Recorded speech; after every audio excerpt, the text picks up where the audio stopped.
O'Keefe, who was off duty, was found dead on Fairview Road yesterday morning. She was stabbed at least 11 times in her head, her neck, and her throat.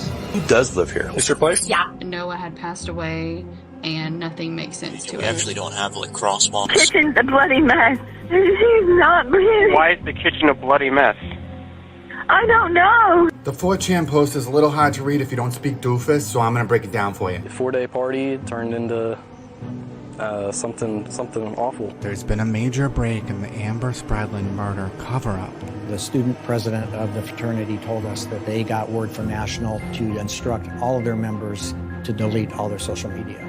His girlfriend is now charged. Maybe this is his tooth. Right here. His pants were folded up. And we know who spearheaded this cover-up. You all know. I just thought that there was a lot of acting happening. This was my client's boyfriend, somebody with whom she was in love.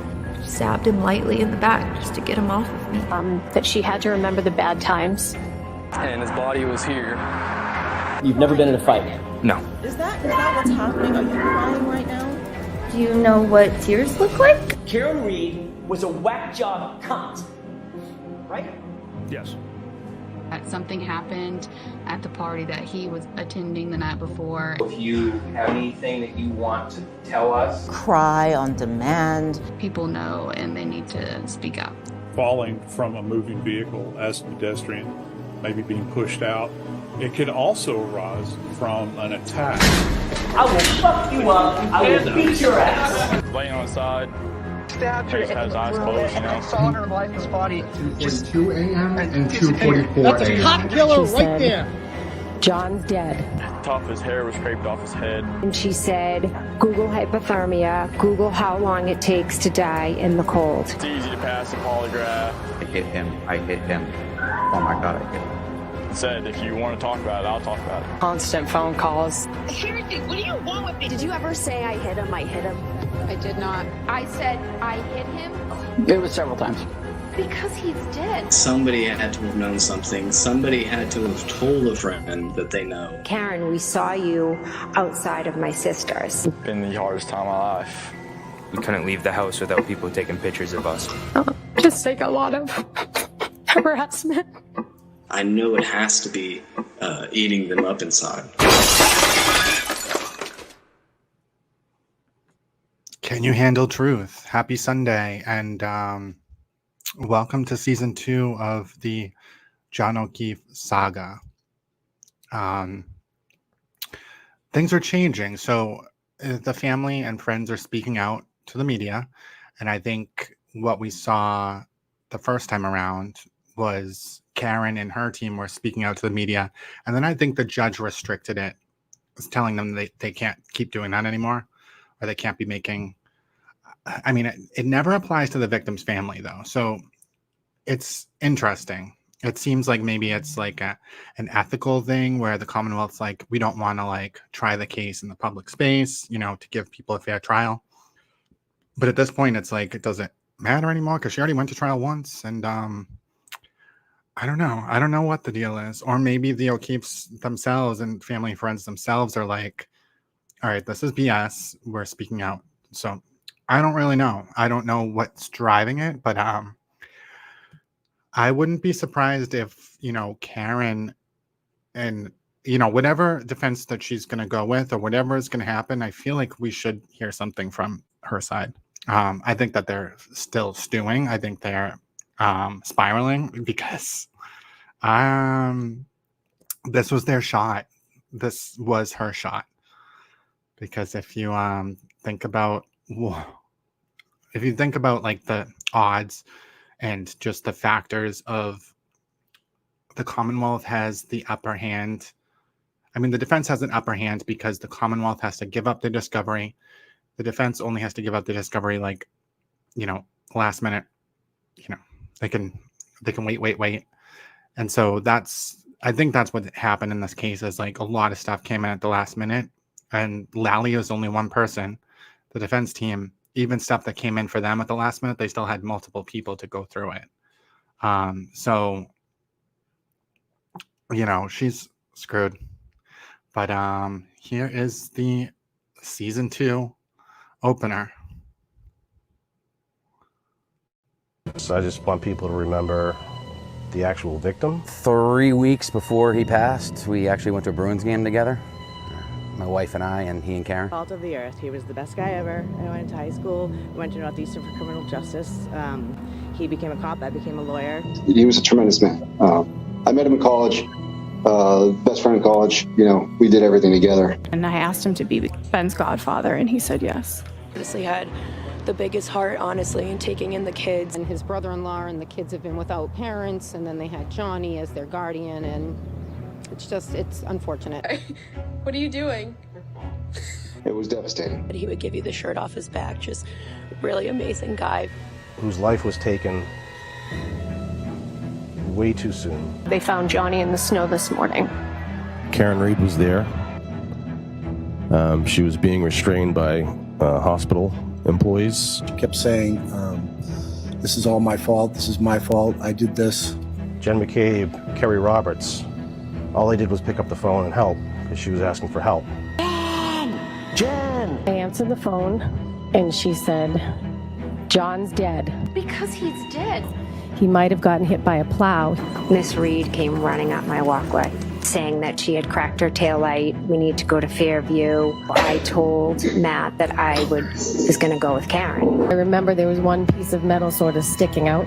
She told me that she had to remember the bad times. So I looked over and I didn't see anything. And I looked at Jen and I said, she's crazy.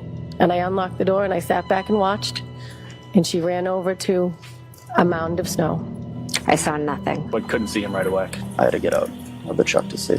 How soon was it when you pulled in there that you saw John's body? Immediately.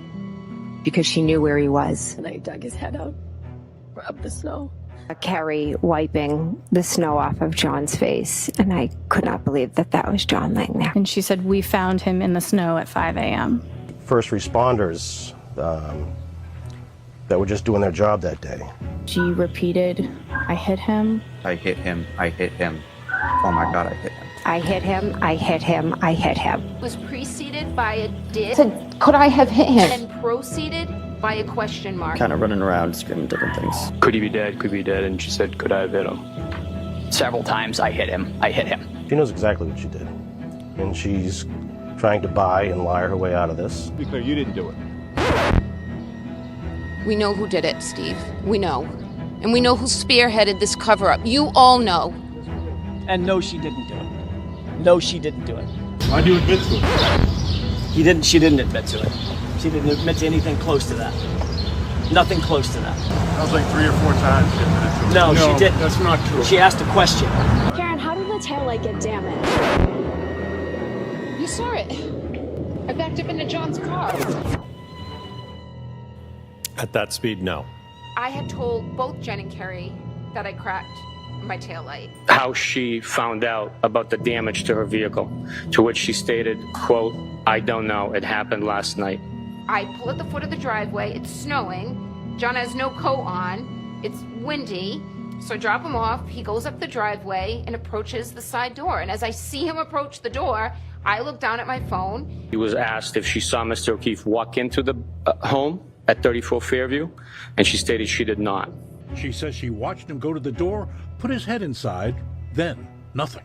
I texted him, I called him, and within minutes of him exiting my car, is not answering his phone. Minutes. I feel like I was fooled. By whom? By Karen. John, I hate you! Minutes. John, I'm here with your kids, and nobody knows where the you are, you pervert. What does she mean she doesn't know where he is? It's a blizzard. Where the hell else would he be? He's either with you in your car or wherever you left him. John O'Keefe and Karen Reed never entered my house. 12 people didn't see a guy go in the house. Like, that's what you were relying on. 12 people also didn't see a body when they left. I did notice something out of the ordinary, like a black blob in the ground by the flagpole. I also was not looking out my window. Okay. Let me ask you this. Did anybody in this courtroom ask you if you were looking out your window? I wouldn't be staring at her grass, so no. Okay.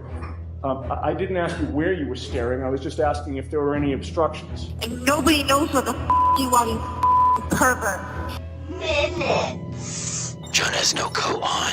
He's not chilling in a blizzard with no jacket. Hey, Karen, we saw you outside of my sister's. I saw the black SUV arrive There was another vehicle in front of us up the hill towards us. on the same road coming from the opposite direction. It was a black SUV, I've noticed a male and a female in the car.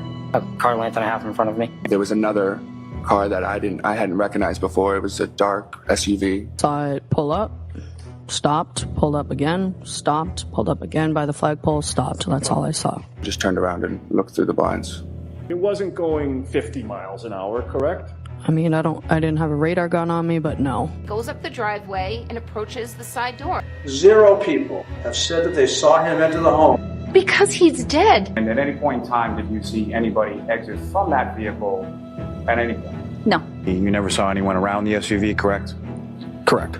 Ryan Nagel didn't see him go in the house because he ran. Because it was real quick. Because he ran because it was cold out. He must have ran real fast. That makes sense to a lot of people. What doesn't make sense to anyone? That does not make sense. His phone did not enter that home. Oh, really? Actually, it did. Within it did. 3 feet, area where the GPS signals all plot for the rest of the night. No, they never came into my home.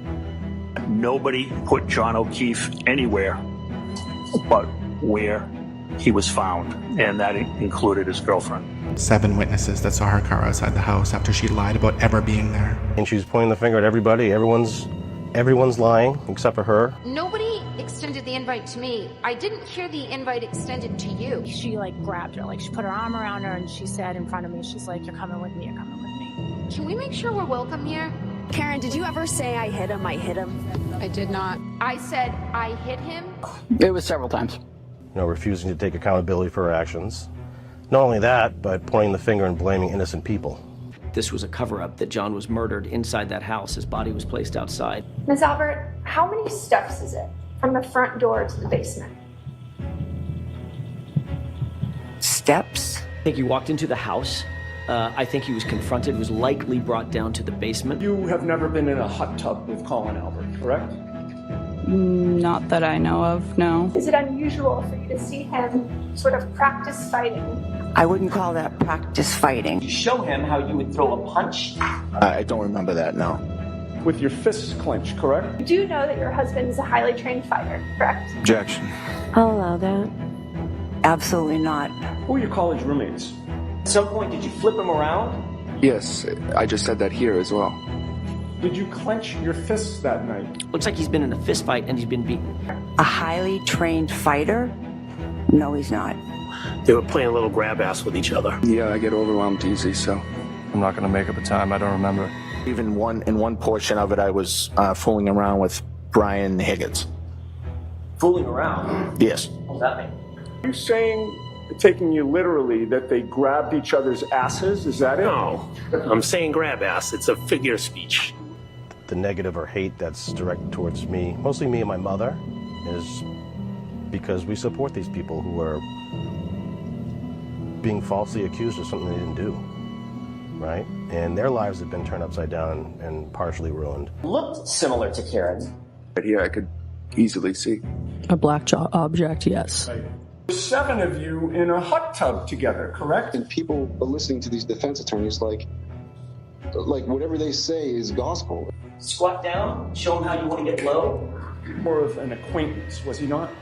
That's correct. What do you consider an acquaintance? How would you define that term? They're defense attorneys. They're selling you a story. That's their job. Courtroom today asked you about the other mutual friends who were there. I mean, you'd have to split it up and quantify what conversations were about the actual case and what conversations have been the harassment we've faced since then. She's not a close personal friend of mine. Isn't that correct? Okay, if I said that, yes, because I was not sure. I'm still not sure that if he was there or not. Nevercracker wouldn't like a photo of somebody on his lawn with drinks in their hands, correct?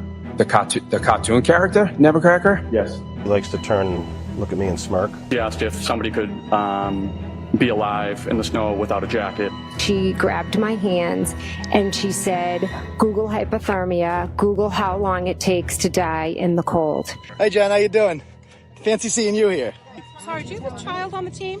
Do you? I do, so I'm trying to watch. No, I'm at a public event, so I can do whatever I want. People showing up at our house. You guys are being taken taken for a fool. That's terrible. We're being taken for a fool. Tell us how. People emailing my school.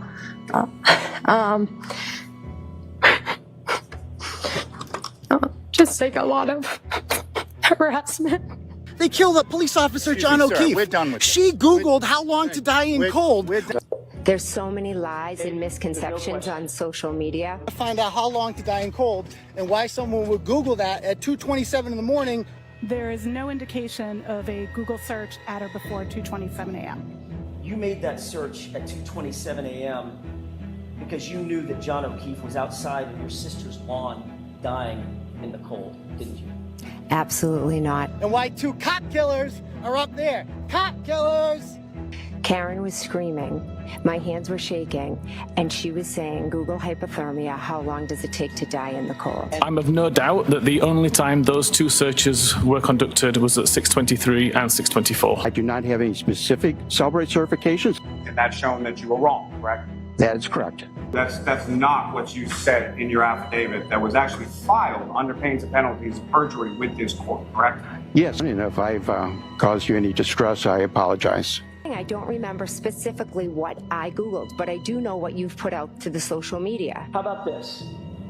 Hoss long to die in cold. That sound familiar? Yeah, it's been everywhere. Why does that sound so familiar? Because you've put it out in social media. Hoss long to die in cold is what you put in to the Google search, right? If you say so. Is there a reason that you don't want to admit to that? Absolutely not. It's a simple question, right? No reason. So say it. What Google search did you use? Objection. Sustained. No harm, just have a couple questions. Looking for how long to die in cold. I wonder if you had an answer for that. I mean, we know these people. I mean, Jen McCabe has been a family friend of ours. She was friends with my sister. We've known her for over 10 years. Because that piece of trash up there left him out to die in the snow. Karen Reed's army of nitwits is reminiscent of 1930s Germany. I'm the proud father of Karen Reed. With so many people joined together in hatred. Because at the end of the day, our friend was dead, and we were trying to figure out what had happened to him together. They have no interest in securing the truth. They have aligned with Karen Reed, and that's the end of the story. They don't care if she's guilty. The factually innocent Karen Reed. They just want to share her common enemies, which is every single one of the witnesses in this case. There is no story. There's facts and truth on this side. There's no story. The story that you've created is not the truth. Did I create I hit him, or did you? That's fact. Credible witness, highly credentialed. That's all you have to listen to. Case over. Free Karen Reed. Free Karen Reed. Free Karen Reed. These people are the lowest life forms on the planet. I was in a state of shock. Everyone was running around, and what seems to be forgotten is that my friend was lying there on the ground. Oh, I don't think anybody's forgotten. Not one single person in Karen Reed's life believes in her innocence. Her family clearly doesn't. They just want her to get away with it. She felt she struck something. She said, Dad, I think I struck something. Kerry Roberts we've known for a very, very long time, right? And at the time, she didn't really know Jen McCabe or any of the McCabes or Alberts. And her testimony corroborated everything that Jen said, and the defense, I think, was scared of her and didn't want to ask her any questions. They just wanted her off the stand. You're aware he was beaten up by Brian and Colin Albert. Or harassing him, saying he was at the house when it's not true. You've never been in a fight? No. You know, Colin Albert, who was a 17-year-old kid at the time, his life has been turned upside down and ruined. Did you say you would beat them up, or did you say, I will fuck you up? I said I will F you up. No, you didn't say I will F you up. What did you actually say? That I would fuck them up. Oh, I can't wait to see Colin. I'm gonna have a lot of questions for Colin.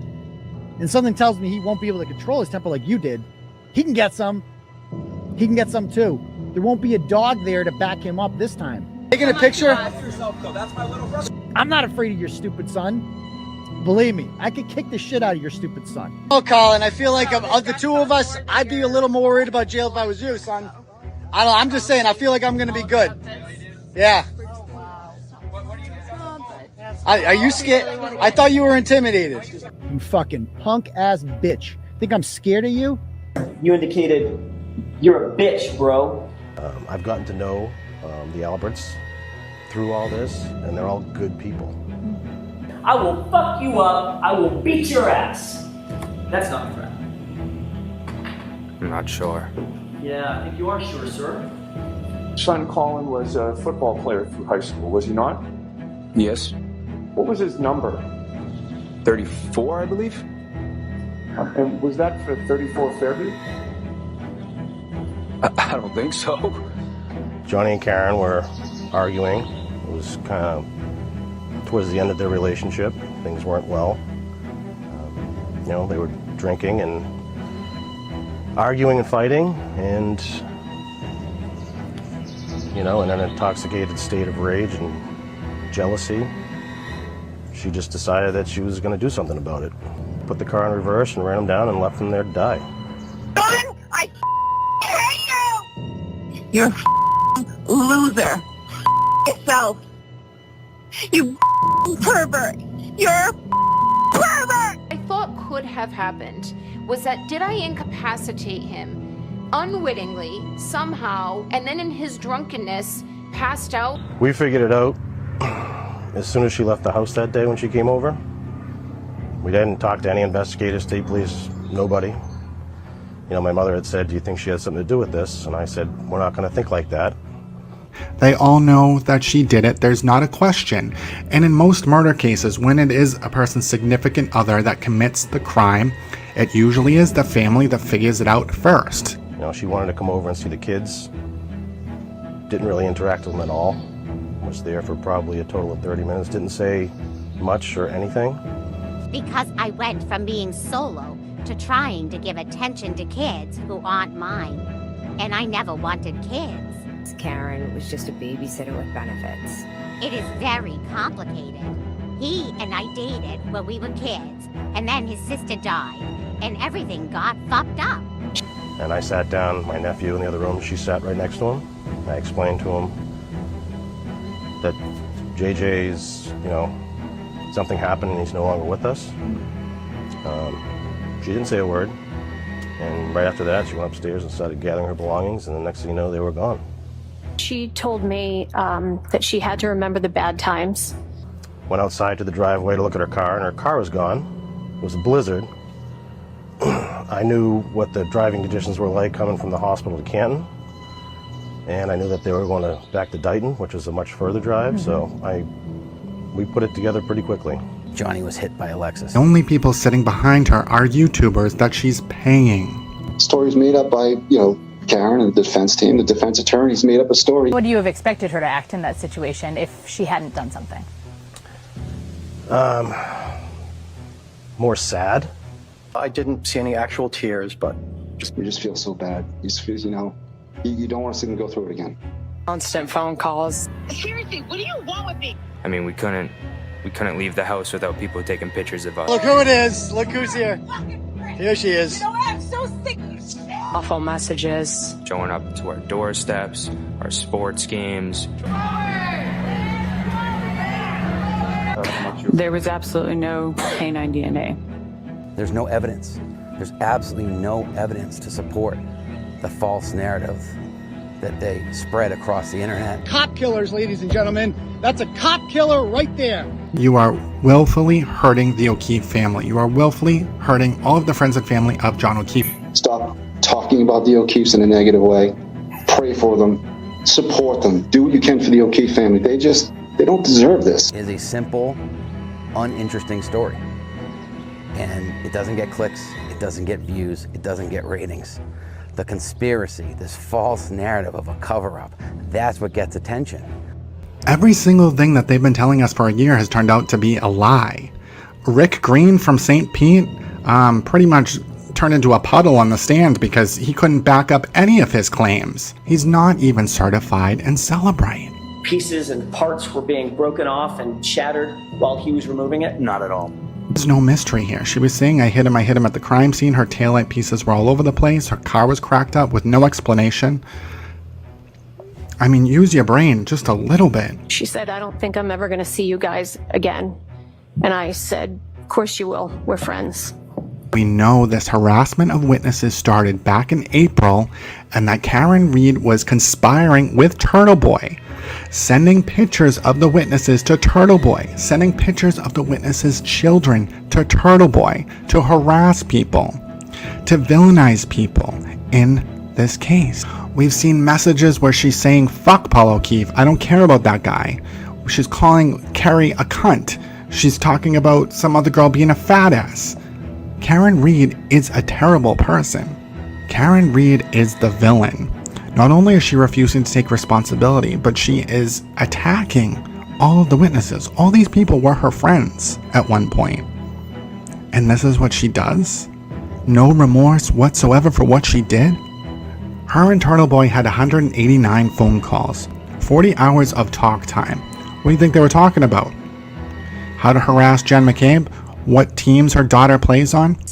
They take pictures of our children. They took a picture of my daughter and put semen on it and said property of some named blogger that I think the defense is very familiar with. The fuck is wrong with Peggy O'Keefe? Oh, she's fucking old. You're being mean to the mother. Well, fuck her too. Okay. Karen Reed needs to be in prison ASAP. She is a menace to society. At best, they're going to be the people that got away with murder. At best. So that's their future. I am a witness. That's all I am. I am not on trial. When the police served her the search warrant to seize her phone, she locked them out of the house and factory reset the phones. They're going to look at them funny and just for the rest of their lives. There was a rolling rally outside of my house where people just screamed at us. And in those text messages, they found that she was talking to Josh Levy, who was saying, "Can you delay the trial? Our investigation's still ongoing." And we know from the dates of the ARCA experts that prior to February 15th, her original trial date was March 15th. So prior to February 15th, the investigation had turned up nothing. They already had the grand jury a year before. Nothing. Everything corroborated the investigation. They just got additional text messages which shed no light on any conspiracy or cover-up. And then they utilized those text messages to disparage the witnesses in this trial, to discredit them. And Josh Levy facilitated that. Josh Levy called in the ARCA experts, gave them partial information, and had them whip together a theory that would create reasonable doubt. Now, Dr. Wolf is an expert in vehicle control records. So I have a number of papers in the field of lighting and optics. I have a recent publication that deals with Toyota and Lexus vehicle control history records as well. For Toyota, he literally just published a paper on it. At any point in time, were you shown any text stream data, Toyota text stream data from the defendant's vehicle? No. So why didn't he evaluate the text stream data? That's a little weird.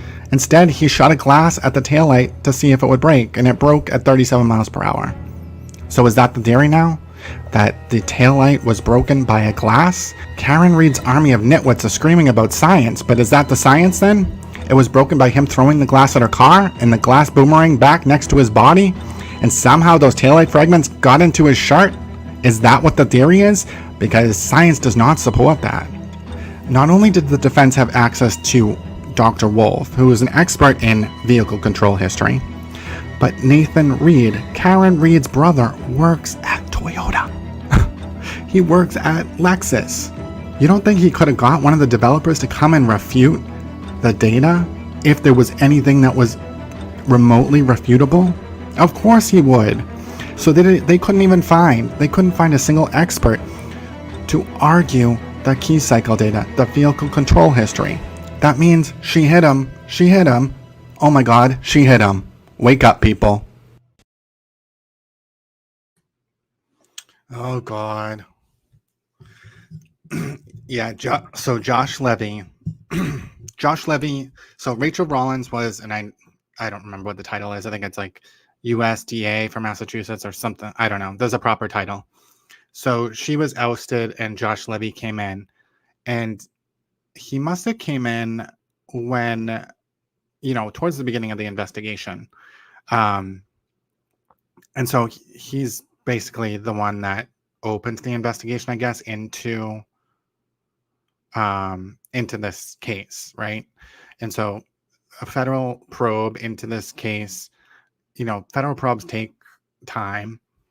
And so I think the grand jury was a year ago. I think it was like in May of 2023. So it's over a year ago, I believe, or April, May, June. I don't know. It was about a year ago.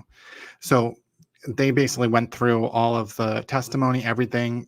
They were grilled, and the feds had all of their cell phone data at the time, and nothing really came of it. Like there was no like new information. Like what's his face? Higgins said, oh, maybe a guy came in the house. Like, I don't remember. Maybe Julie Nagel's brother came in the house, but I don't really remember. Nothing came of it, though. Like, there wasn't anything like breakthrough. Like, if it was a cover up, there would have been things, I'm sure. Somebody would have cracked. There would have been something. And so there was nothing. And that was a year ago. And then those messages, I think, to Karen from Josh Levy was in November. That's when like the Fed letters came out. It was the Fed letters back and forth from the DA. It was from Josh Levy's office to the DA and to the defense. And there was like 7 or 8 letters back and forth. And the DA was basically saying, why are you looking into this? I think it's a political thing. Rachel Rollins was targeting me, whatever. That was like the original letter. And then Josh Levy was like, I don't agree. I think there's stuff here, whatever. And then like the final letter, basically the DA kept reaching out to them saying, we'll give you the whole file. We want to like work with you. We want to give you anything that we have. And the feds never took anything from them. And that's why they were kind of upset about everything, because they're like, okay, so you're just getting discovery from the defense. The defense is picking and choosing what they're going to give to you. And I mean, that's what happened. And then in that, I don't know if it was directly to Josh Levy. I think it was a text message between Turtle Boy and Karen Reed, but Karen Reed was talking to Levy. So, I mean, if she did directly talk to Josh Levy, then it's in her phone extraction, unless she was able to delete everything. It's weird though, because it's like, how can the state police come after the feds, right? Like, I don't know. It seems odd. I mean, there's many different things. But Josh Levy does need to do something about it. Like, look at this chaos he's created. And it might not be him either. It could be like Bev made mistakes allowing certain things into the trial, because when the Fed letters were back and forth, they released the 3,000 pages of discovery to both sides. And, there really wasn't anything in it. The main things were like Proctor's texts. They got everyone's text messages, but like there was a big nothing burger. But like, what did they get? The ARCA stuff, that was like the biggest thing in there. But that was thrown together right before they released the 3,000 pages, which is just super suspicious. Because, if they had this Fed investigation going on, it's like right before they released it, they called in these ARCA experts, gave them like piecemeal evidence and had them create a theory. And it's like he threw the glass of the car. That's not even, I mean, that's not supported by the rest of the evidence. So it's like, that was just a waste of money. Like, that probably cost $300,000. Like, consultants like that, I think they probably had to churn that out. It probably cost $100,000, like probably between $100,000 to $300,000.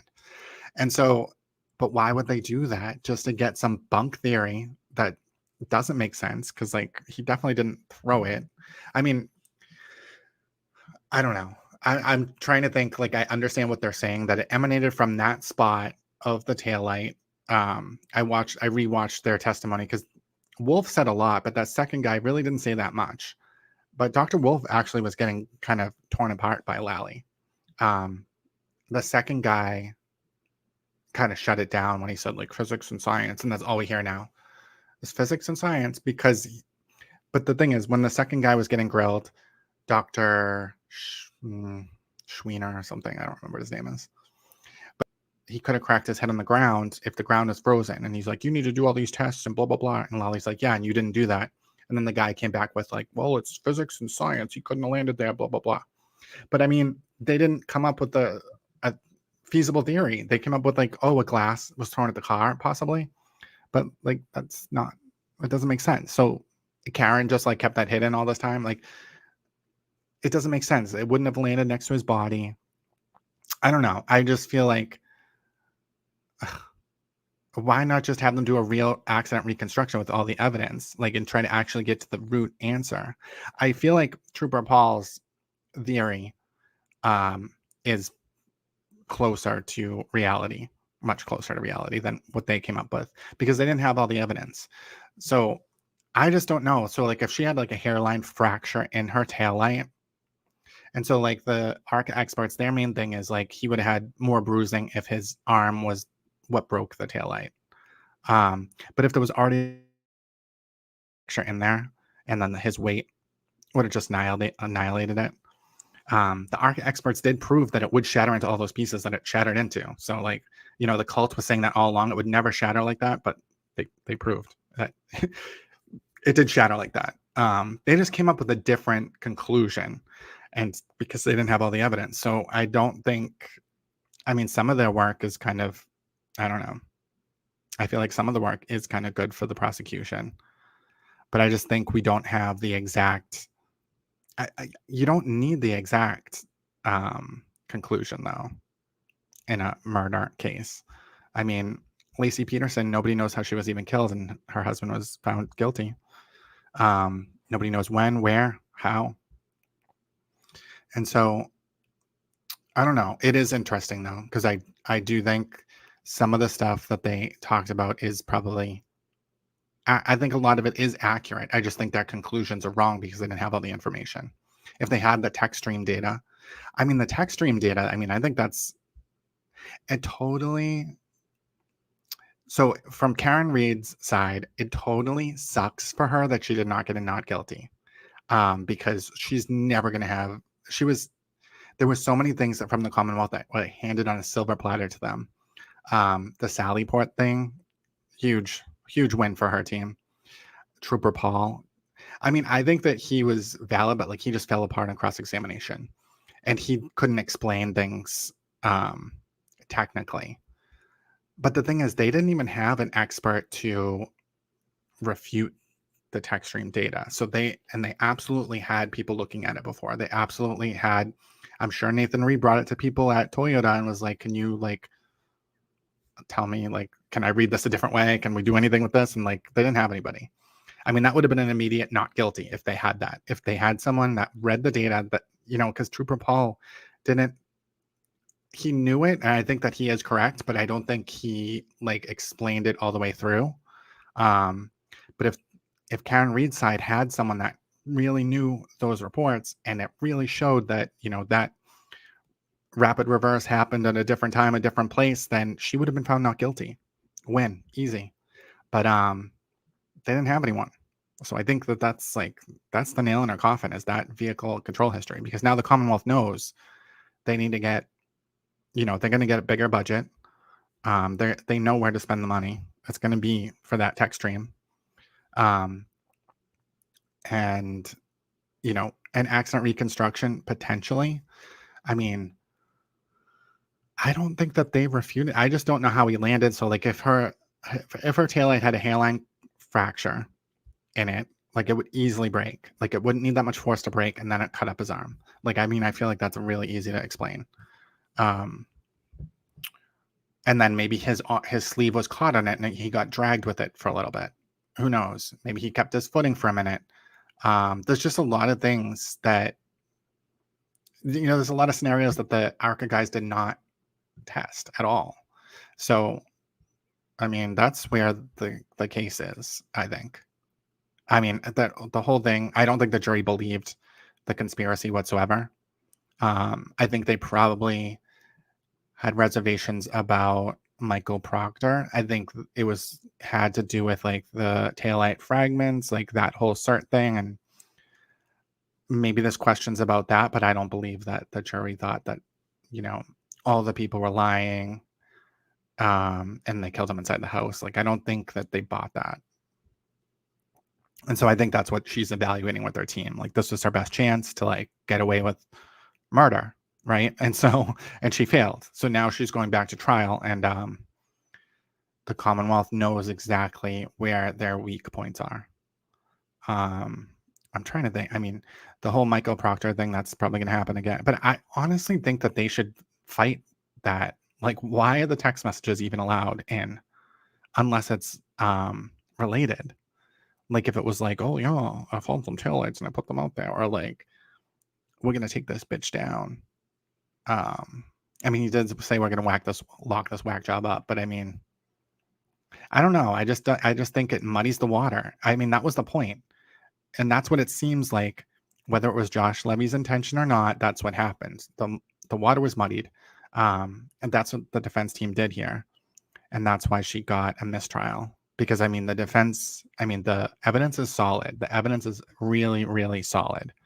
They just brought in all these personalities and, try to discredit every single witness. But I just don't think that the text should have been allowed. I just don't, it's just such BS. Like the feds investigated it. They found nothing. So the feds should have just been like, instead of giving the 3,000 pages up, they should have just been like, it's so sketchy what they did. It's so sketchy. It's sketchy because the feds could have just been like, you know what, we didn't find any wrongdoing, go forward with the trial.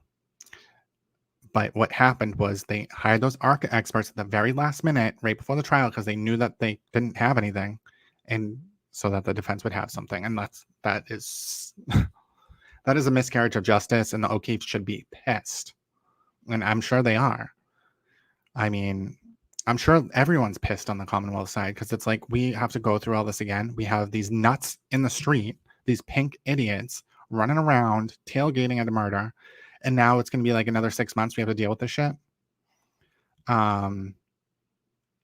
So I don't know. Like, I know that in his original letter, he was like, I only want,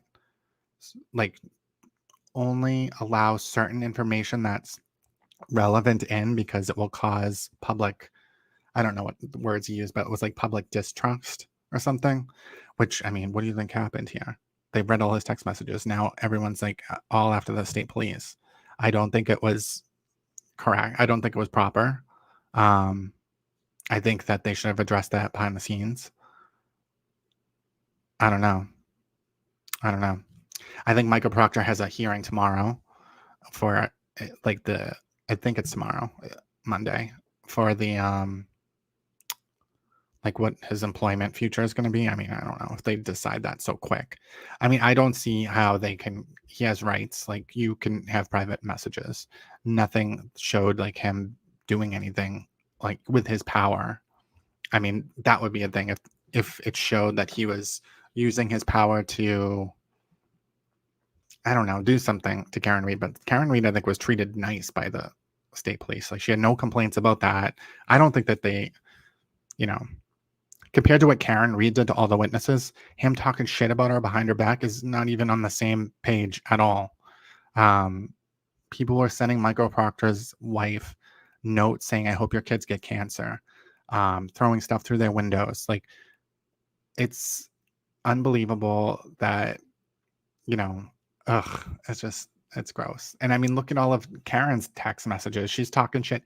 And that's the thing that bothers me too about this trial, is like, they were able to bring in Colin Albert's freaking Snapchats, bring in like this irrelevant, I don't even remember if it made it in a trial, but it was some fight that Chris Albert got into like 20 years before, and Officer Lank was involved or something. I remember there was a voir dire about it. I don't remember if it ever got brought up, because I was like, but I mean, that kind of stuff is being even considered for this trial, but then we hardly heard any of Karen Read's friggin' texts except from that night, and the ones that Brian Higgins turned over. So it's like, she was so protected in this because she had a good defense team. It's just unbelievable. I agree with Karen Read's texts. It is wild. It is wild that she had the feds in her pocket to pull up everyone's bullshit, because like they came after Julie Albert, like, because she talked to Courtney Proctor like 75 times or something. It's like, it just doesn't make sense. Like, I can understand why maybe the investigation was opened, right? They were like, is there something going on? But like, once you kind of find out that nothing's going on, why keep it going? why interfere with a trial? Why try to exonerate a murder suspect that you just corroborated the investigation showed that she did it? Like, I mean, I think that the feds know that she did it, and then they try to get her off. Like, what is that about? I agree. It's so messed up. I think that the FBI just needs to conclude their investigation. I mean, that's probably what they're pushing for. I mean, they should be pissed at Josh Levy's handling of this, because there's just so many different things that he could have done. He could have made a statement. He could have, but like giving them all of that, those texts and stuff. I mean, it just looks like the optics of it is that he tried to get her off. He tried to find reasonable doubt to get a murder suspect off. And that the feds corroborated that the investigation was, solid. Everything else was, they did the grand jury. They interviewed everyone. They didn't find anything. So, I mean, Josh Levy's actions were to kind of get a murder suspect off. And it's bizarre. I mean, who knows?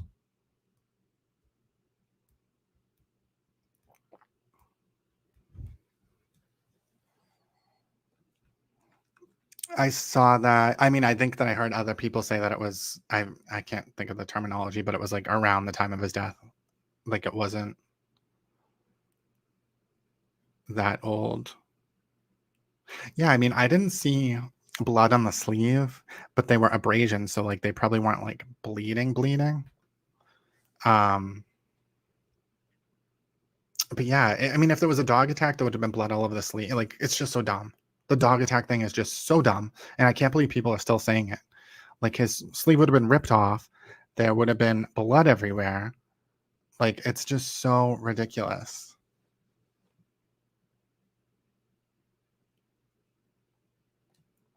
I saw the arm. Yeah, there was like puncture hole. It was weird. Like the puncture holes. That's just definitely not from a dog, because a dog would have latched on and ripped that shirt, and he would have had deep wounds, not abrasions.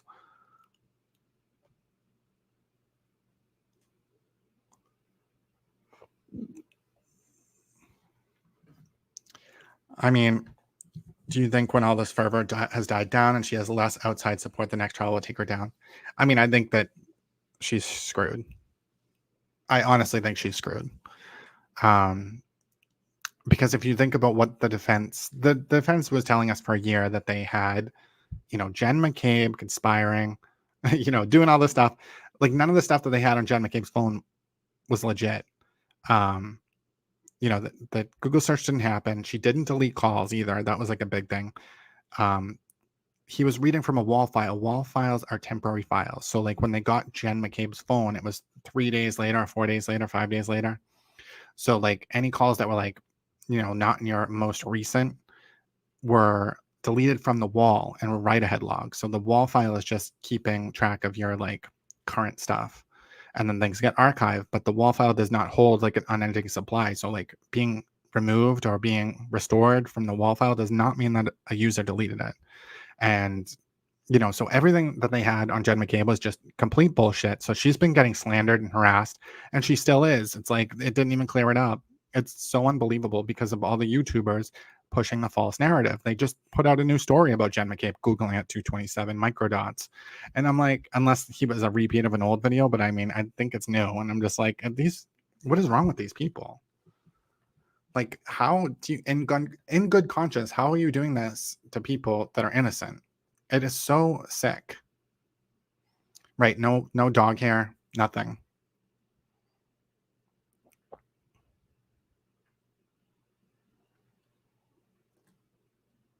Yeah, Brian Albert. I mean, what a night. What a nightmare. Yeah, the Alberts know where Chloe is. I know there was one part at the trial when Little was, Attorney Little was questioning Nicole Albert, asking about the dog, and Nicole Albert's like, oh, I did supply that to you. And she goes, you did? And I don't know. And then they did a sidebar. But like, It's interesting because it seems like maybe they supplied it to the feds, maybe they gave it to who knows? Who knows? But their attorneys probably also were like, no, don't supply it. Like, it's a bunch of BS. But like this, the lawsuits and the fallout from this is like going to go on for 10 years at least. I mean, Casey Anthony's dead. I think there's still lawsuits.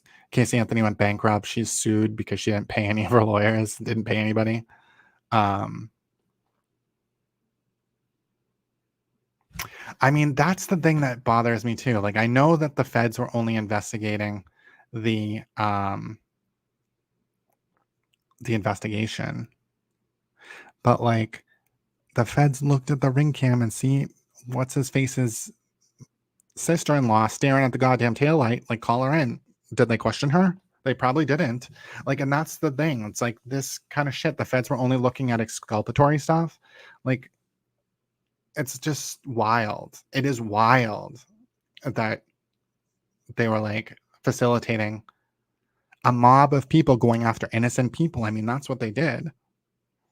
They could have shut that shit down when they found out there was nothing there. But instead, they, amped it up. They added all this extra drama. And so now Higgins is in trouble. I don't know. Higgins is in trouble because he used some machine to take his text off the phone, I guess. I mean, I don't know how much. I know he's like a desk job right now because of that. Proctor's desk job right now because I guess because he talked about a balloon knot to his wife. Like, I don't fucking know. It doesn't make sense. I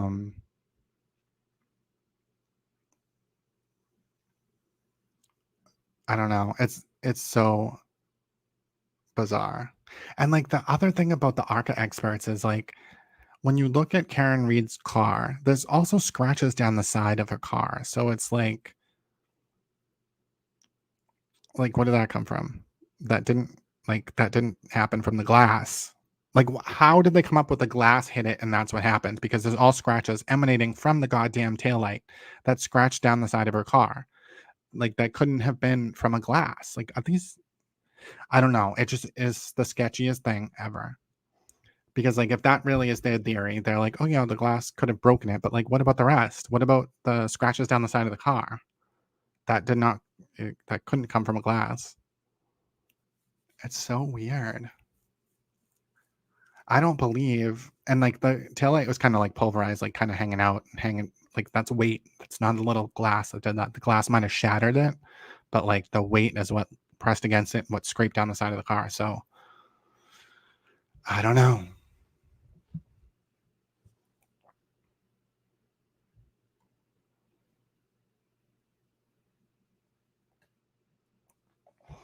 I mean, I don't know what directive they got in the background. I mean, they are litigation consultants, meaning they don't just, they have a direction because they're always working for someone. It's not that they're just coming up with opinions out of thin air.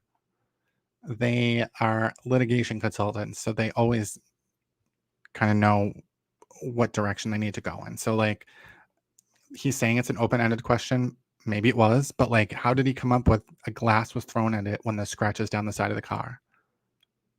Like the scratches on the taillight. It's so weird that that's what they would come up with. I want to try to look at it. Here's a good one.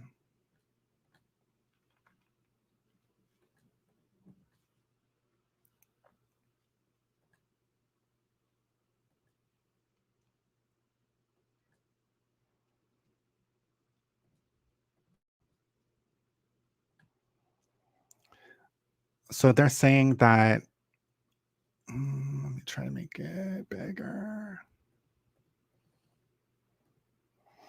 All right. So so they recreated this. They said when they threw a glass at 37 miles per hour, it created similar damage. All right. Sure. And so they're saying like this part is like where it emanated from, and you can kind of see that in some of the other photos, but like there's a big scratch right here maybe, I mean, and like, look how this part's hanging out. That didn't happen from a glass. It happened from someone's weight hitting it. And then like this scratch down the side. That's probably part of the taillight was still like on his jacket or his coat or whatever. That's probably like how his arm got fucked up. Like there was still pieces of it in his sleeve as he swiped down the side of the car. And then maybe he got hit with the goddamn rearview mirror. Who knows? Not the rearview mirror, her side mirror. It does seem like he was sideswiped, just because of that. And then the whole sideswipe thing is like he couldn't be from 30 feet away. Like he couldn't have got thrown 30 feet from a sideswipe, which is true. But his shoe was only 9 feet away from his body. Usually when the shoe falls off, that's where the point of impact is. There were pieces of taillight down by the fire hydrant, but like those are the ones that were found later. So there's no way to know if that's just from the original accident or if the plow pushed them over there. There's no way to know. So I would say that where the shoe was found and the original pieces were found, that's the point of impact. And that was 9 feet from his body. And so like a sideswipe accident just kind of spins you and you fall down. But like he could have kept his footing for a minute, because he's only 9 feet away. Like that's not that far away. Yeah, they could have fallen off as she sped away. Yeah, so the whole discrepancy with the 30 feet and 9 feet. So 30 feet is where the fire hydrant was. So there were pieces of taillight found by the fire hydrant. But his shoe was pretty much at the curb, whereas it was like almost parallel to where his body was found, but at the curb, 9 feet away. So he was 9 feet from the curb. But they're saying like, oh, he was thrown 30 feet because like those original, some of the taillight pieces were found down by the hydrant. But I think there's just a discrepancy about, did those come from the accident or were those pushed there from the plow? Like, how do they know? Like, how do you know? Like, you really don't. Because they didn't find those pieces till after the snow was melted. So like the shoe was found at ground level, so most likely not from the plow. But like those pieces that were found after the snow melted, could be from being plowed and pushed there. Yeah, so 20 to 30 feet propelled, that's what they say. But the physics part, the part that they always argue about, is that if you're a sideswipe accident, you don't get propelled. It's only if your center of gravity is hit. So like, but then he would have had a lot more bruising. So like to me, the glass hit over here. His elbow or whatever went through the thing because his forearm does have like a pattern. His elbow has a pattern, and then he scraped along the side. So like his jacket or his shirt got caught in here a little bit. That's why there's motion. That's why there's pieces. His elbow was hit. His arm flipped back. The glass hit right here. I mean, I just think, what are these people doing? I feel like it's kind of obvious. Yeah, I think that Trooper Paul was bullied into saying a lot of things. I mean, he was not good at cross-examination at all. I think that what he said is valid. I think he knows what he's talking about to some degree. I just think that he was afraid of AJ. He like really scared, and like he didn't know he couldn't handle it. I don't know. It's just so weird to me that they're saying that this is from a goddamn.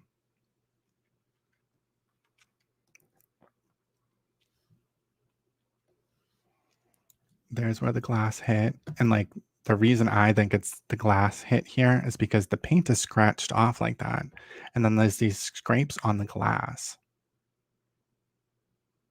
Like his body couldn't have scraped the glass like that. It even looks like there's little pieces of glass. Oh, look, I found new pieces of glass. I don't know what that is.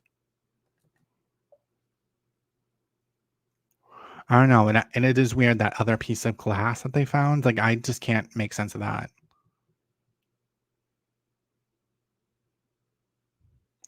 Like the piece of glass that was on the bumper but didn't match the the cocktail glass, but then there was other glass on the ground there. Like, that confuses the hell out of me. I'm like, did she hit something else?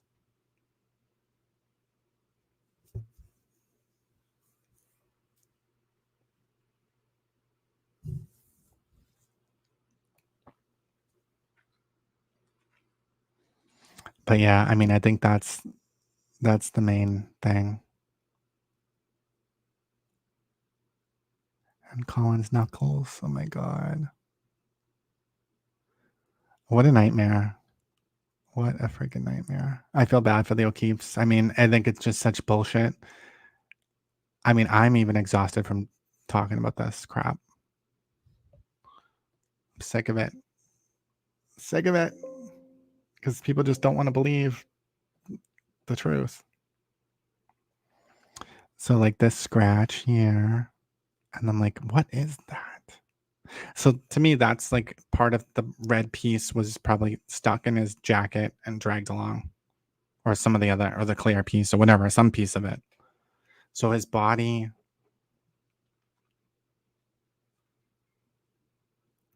must see. That's the thing. I think he did get pulled then, because a side swipe, if he just spun around and fell, he wouldn't have scraped down the side of the car with anything. So I think he got snagged in his shirt. That's what all those like puncture wounds in the shirt are.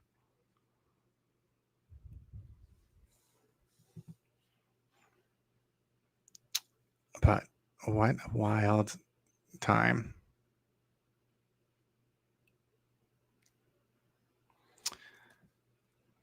Turtle Boy is a jackass. He wasn't face down. At one point I thought he was, because I thought on the 911 call Jen said we flipped him over, but I guess she didn't say that. We never heard a cleaned up version of that 911 call, which is strange, because like Court TV had like the cleaned up version of the all of Karen's calls, like screaming at him, but we didn't have that 911 call cleaned up. We only had the version in the courtroom where it's all echoes and you can barely hear it, which is strange, because I wanted to listen to that. I wanted to listen to that one and Carrie's 911 call, but like there's no one. I guess I don't know. Maybe I bet we could get it. We have to like fill something out. An information request. But yeah, I would like to hear those two calls, because I mean, I wanted to hear exactly what Jen was saying. It was very hard to hear that one. I have heard that too. Sideswiped Higgins' Jeep and busted the halogen light on his plow. I have considered that. I just don't think the Jeep was there. Like, I don't believe in the Jeep. Like, I don't know why the hell they said it was there. Because, like, Ryan Nagel, none of them in the truck say it. Not one of the kids say the Jeep was there. Like, no one talks about the Jeep. And they talk about the Jeep when they first pull up to the house. I don't even remember who said what, but like most people don't say anything about the Jeep. So like, I don't think it was there. I was like, that's a huge, it's not a Jeep with a plow in the front. That's a big, huge thing. I don't know. The problem is though, I mean, she could have hit the Jeep as well. What halogen light on the plow though? Because she would have hit the plow, I would think. I don't think I think his Jeep would have been protected.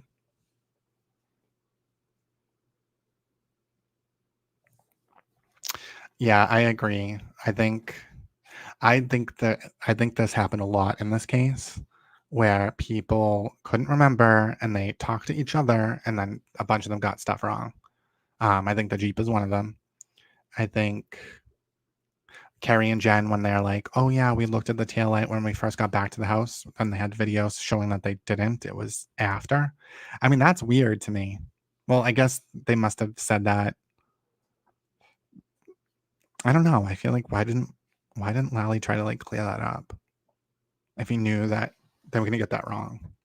Because it must have been in prior testimony too. They must have been saying it like in all these other hearings. It's weird. So I don't think they really knew. I kind of don't think, like, I don't think Jen knows when she looked out and saw it. Like, she probably looked out she doesn't remember. And, like, trying to remember that shit, I just think, yeah, she couldn't get the times right. They just saw the car. Like, if they saw it, they saw it. They're not going to know when. They're not really going to remember. I mean, probably the next morning, you're probably trying to remember. I don't know.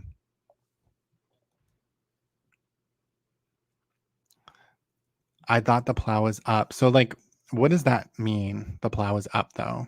So, like, to me, that means the plow's not on the ground. But up just means, you'd easily hit that. Not up in the air above the car. Yeah, I wonder.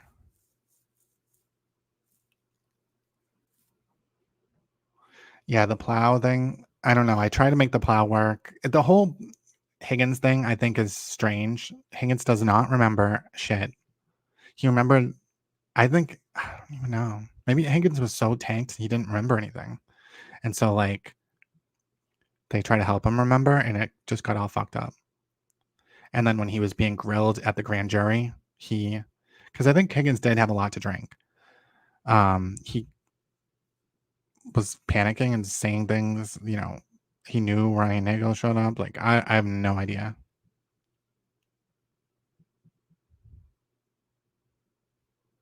It was down until he left.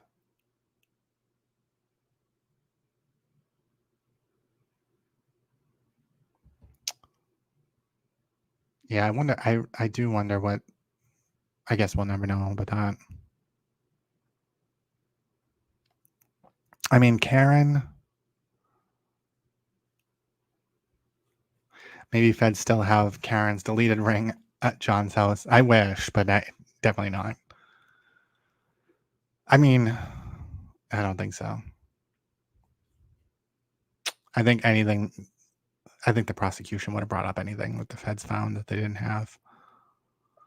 Unless the feds are being super suspicious and not giving up everything. But I think that they just gave up everything.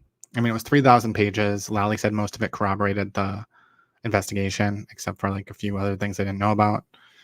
I don't know what the things were that they didn't know about, just the text messages. And I can't think of anything. Did the feds turn up anything about Higgins? Oh, maybe it was the Higgins stuff, like how Higgins got his, maybe that was part of it, why they got involved, because Higgins, I don't know.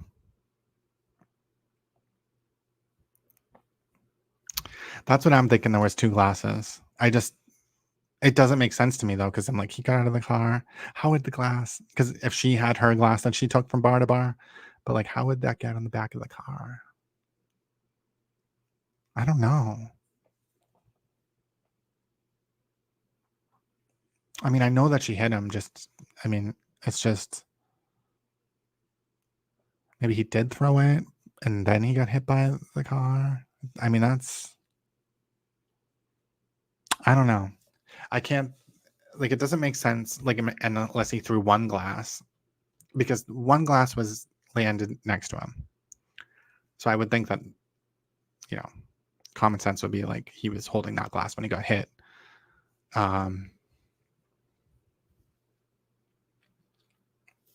He could have got up after hit and walked a little bit more. Maybe. I mean, I don't think anyone definitively said he definitely was out, but I think most of them said, like, most likely he was out from that head injury right away. But I mean, I don't think that you can know for sure.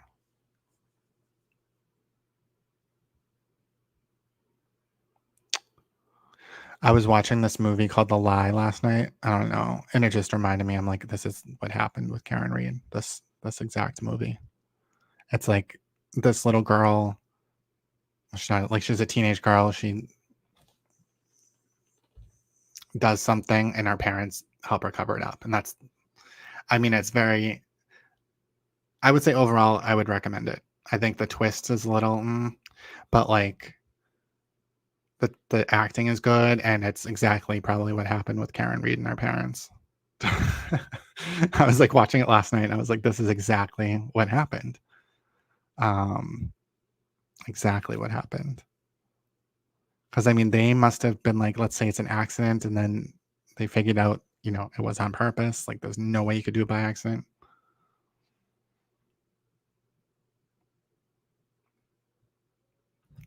I don't think he did.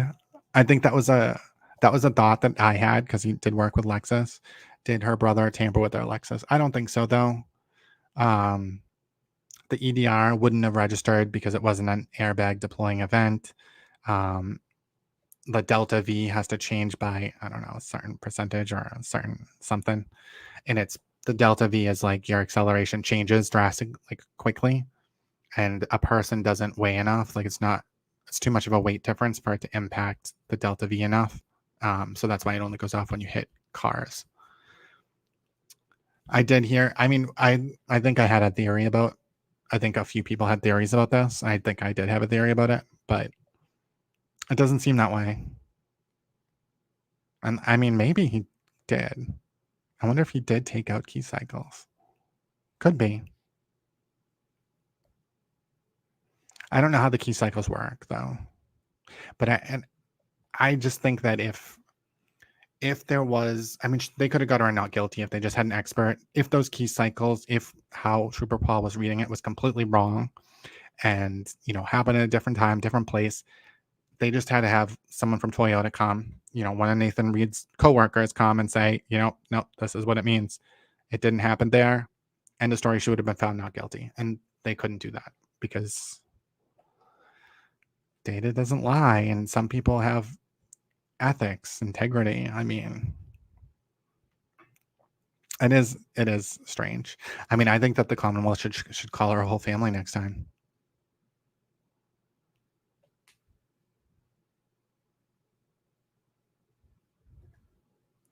When they talked about the car data during the motion hearings, her brother was acting funny and his face was red. Interesting. I wonder if he did try to mess with that. Yep, I've always said that if they really did get Brian Albert Jr. a murder surprise for his birthday, they wouldn't have just put the guy in the front lawn with all their DNA on him. They would have put him on the train tracks. I mean, come on.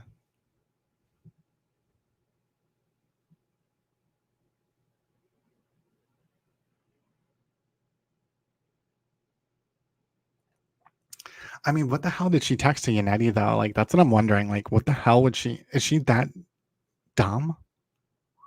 Like, she was like Googling DUI lawyers. She found Yannetti and texted them. She's like, oh yeah, so I was drunk last night. And I mean, if you think about it, like just Googling the DUI attorney, like that's just guilt right there. Because what person thinks, oh, I'm getting a DUI if, you know, from the night before, unless they did something, they crashed into something. Like the cops aren't just going to come for you the next day and be like, were you drinking last night? Did you drive? Like she obviously knows she didn't. But like, was she thinking like, Yannetti, hi, I've never met you, but let me text you about my problem. I think I might have hit a guy last night, my boyfriend, and he died. I didn't think I hit him that hard though. Would she really say that? I mean, that's the rumor, and maybe it's true. Maybe she's an idiot. I don't know.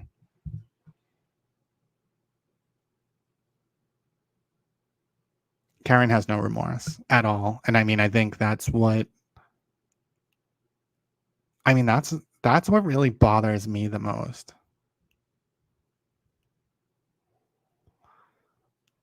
Is that she has no remorse.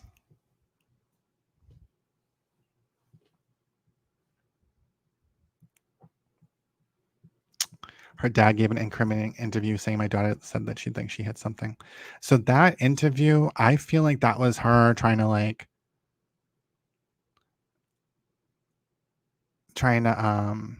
create this story about another way that the taillight broke and, you know, backing into John's car. And I just don't think that went over well at all.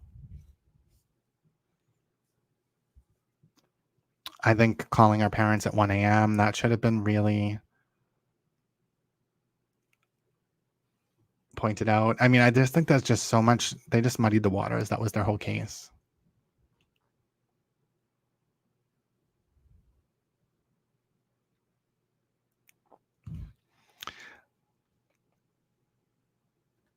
I don't think getting a lawyer makes you guilty, but looking for a DUI, specifically a DUI lawyer, when you're not drinking, you didn't get a DUI, you didn't take a breathalyzer.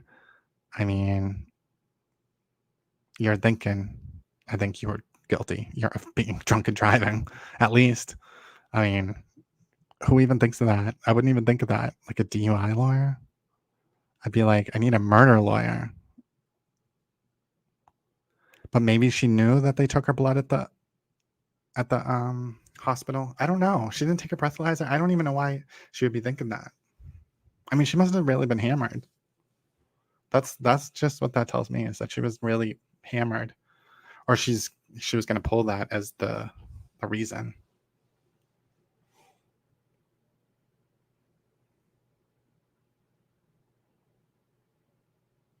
Oh yeah, she definitely wanted the case dismissed. I think that's why she brought on AJ. She thought that she could bully the Commonwealth into dismissing it, saying, you know, we're going to blow up everyone's spot. We're going to do this and that. I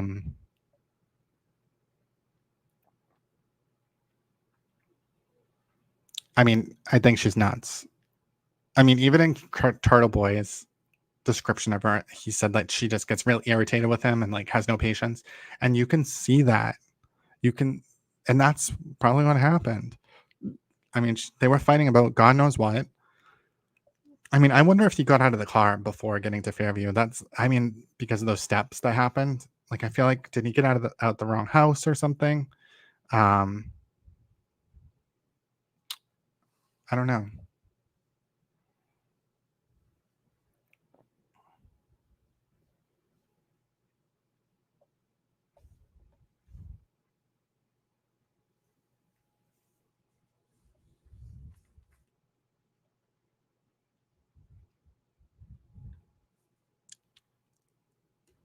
Jackson had his hand all over her. He did. It was real. The Jackson and Karen photo is real. It was on New York Post, and Jackson responded to it saying they were celebrating because it was a mistrial, and he kissed Yannetti too. Like, he was all over Yannetti too. Like, he had a picture of him kissing Yannetti on the head. So he was just running around hugging them, like all excited because they had a mistrial. So it was real.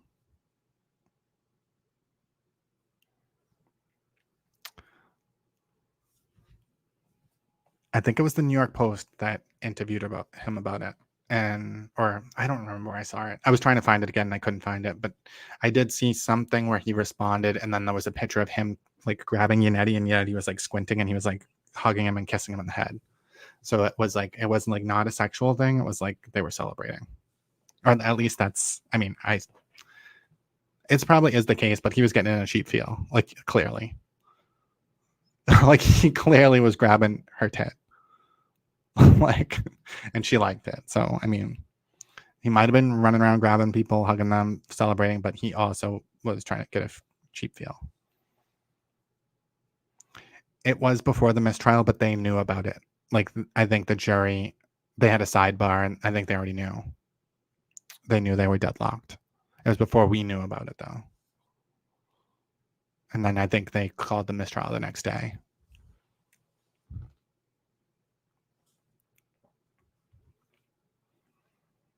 Yeah, it is strange that she was saying that. They knew there was a holdout. And that's the thing, too. Like, I feel like they were losing because United's like, oh, call a mistrial. They're deadlocked. I think maybe it was Friday morning or whenever it was. And Lally was like, give them more time. So that tells me that the defense was in the minority. And so that 10-2 rumor, I think, is probably true. Because yeah, if you have 10-2, you want a mistrial. Like, you do not want those two to be talked into it by the other 10. But the two that were holding out were just like, nope, I don't believe anything that the cops say. I don't know if this is true, but this is what, I mean, I think it probably is true. I think that it probably is someone that was just like, no. I mean, there were weird things. The Sally Port thing, I don't think, did they ever explain it? I don't know. I feel like they should have done a better job explaining that. I feel like they could have called in someone from Canton PD and been like, is this, like, why is this backwards? Like, is it always like this? Is this how the videos always are? Like, what is going on? Like, why is it reversed? Because it, I think that would have cleared up some of the confusion, because I do think it's probably just how it comes out. I know, like, every video that I film, like, I think I always do mirror videos. I don't know. I do mirror videos a lot, though. And I think most of the time when we selfie, I think it's mirror. I don't even know. I believe jury. I think the jury could have been tampered with as well. I mean, I hope they find out if it was, because that's some bullshit.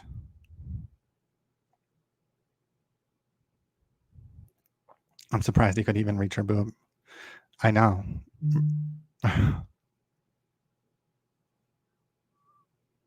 Two holdouts. That's what I heard.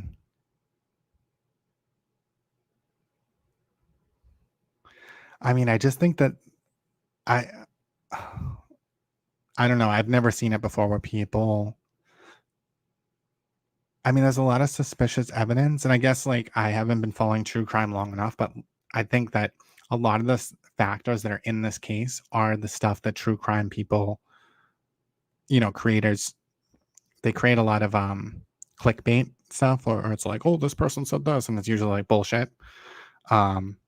But this trial actually has a lot of the conspiracy stuff, and that's what draws the likes and the clicks and the views. And so even though they're like victimizing innocent people, they don't give a shit. I mean, I think that's what they do anyway.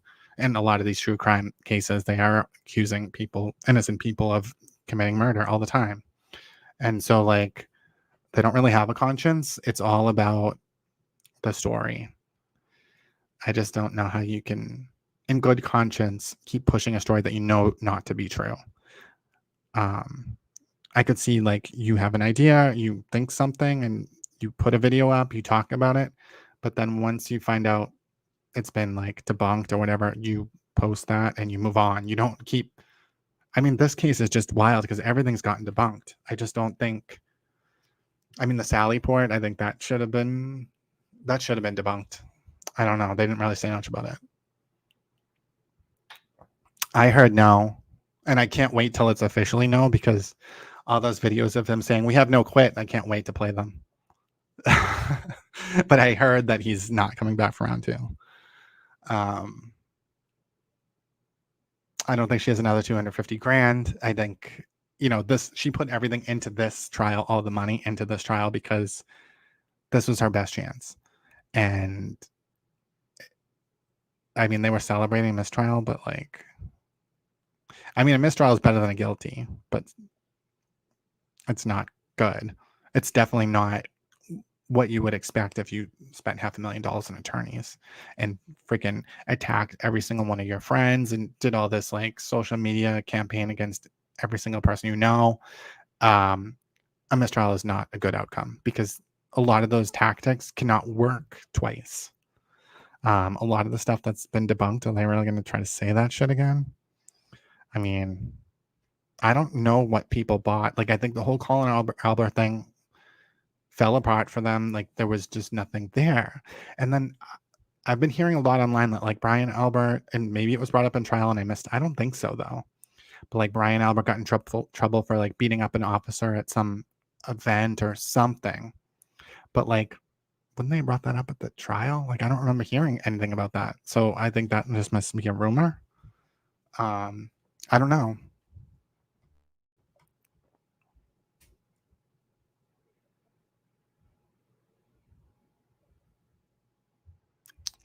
I mean, the holdout stuff is just so obnoxious.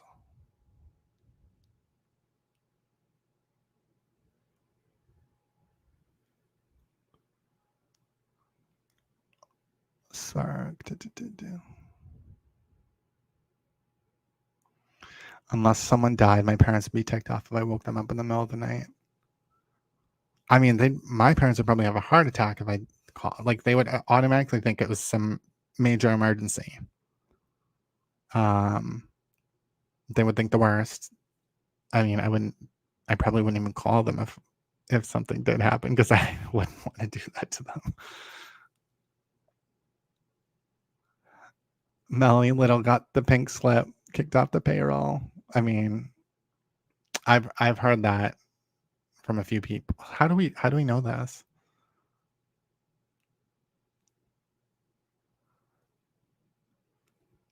Right? I mean, I think Jen McCabe has every right to be angry, and I think it's unreal. I mean, there's going to be lawsuits up the ass for years. I mean, I think Proctor has a good lawsuit even. Because, I mean, you have rights. I mean, I don't know what his contract says, but like, if my job just, I mean, I don't know. I just don't think that my personal messages from my phone could just be put on blast. I just don't think that's right.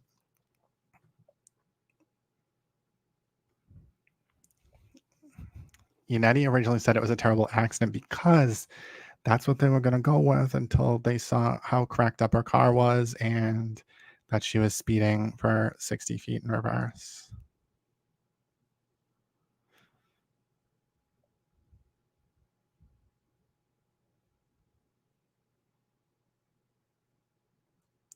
I think they are criminals themselves. That's why they defend criminals. I mean, I'm very interested in these trials and that kind of thing, but I'm just like, how? I can't imagine being on the defense side ever. Because for the most part, like, if you think about it, like, it's almost 90%, 95% are probably guilty. And as a defense attorney, you are just trying to get them, either not guilty or get them a good deal, like trying to get them the least amount screwed. I would so much rather prosecute people, though. Like, I would just wouldn't want to be slimy and, try to call it technicalities and get people that like did horrible things a lighter sentence. Like, oh, I don't know how they do it.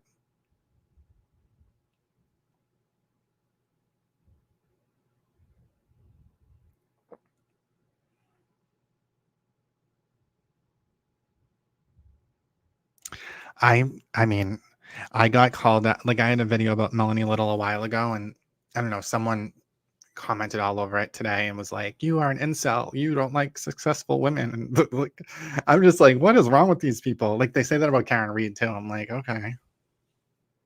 It's just so bizarre. Like, Melanie Little really is a dumbass. Like, I don't know if she's successful. Like, I just know that she's dumb.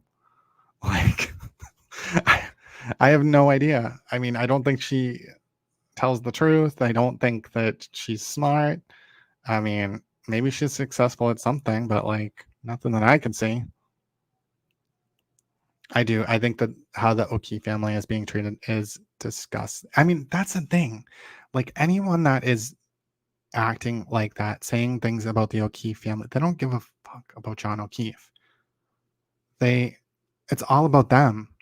It's because they decided that they were going to be on the side of Karen Reed. Anyone else that's against that is an enemy. They don't care about the family. They don't care about the victim. Like, it's gross. It really is gross. It's beyond. Like, I'm trying to think. I've never been reached out, because I've talked about a few different cases. I've never been reached out by a family and been like, "Can you shut the hell up?" I think that I probably would if they were saying that, though. In this case, like, I've got encouragement. So, like, I just can't believe that people are, and there's like one on TikTok that's really bad. Oh, what the hell is her name? Jay or something.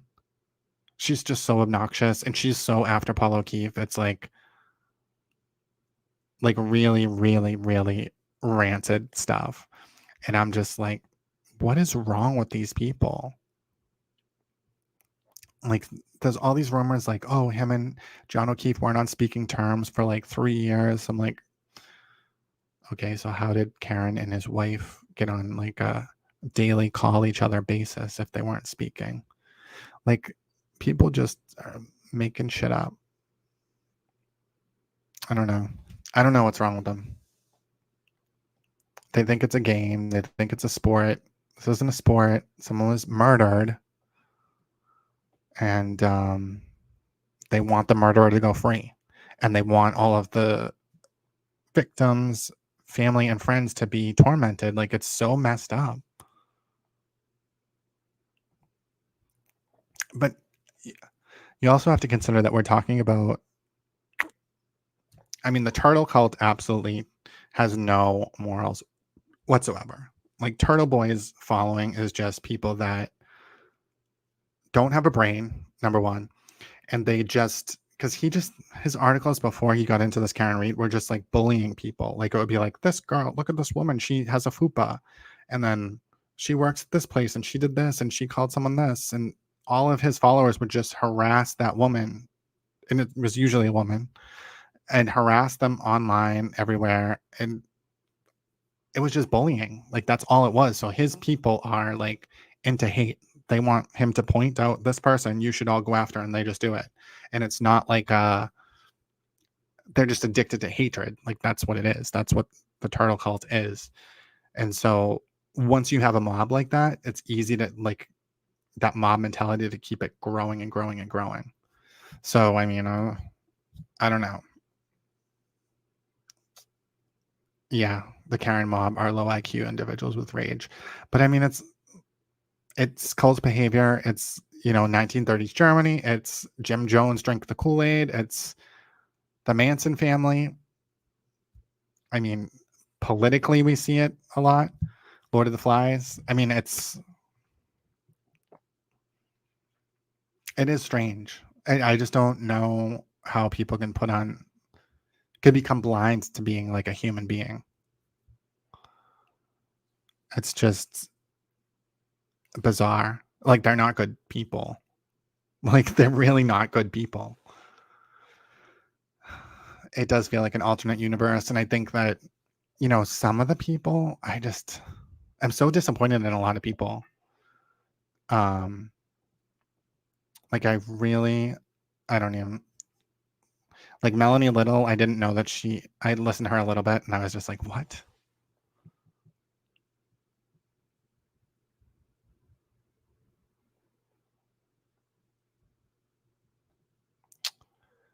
I mean,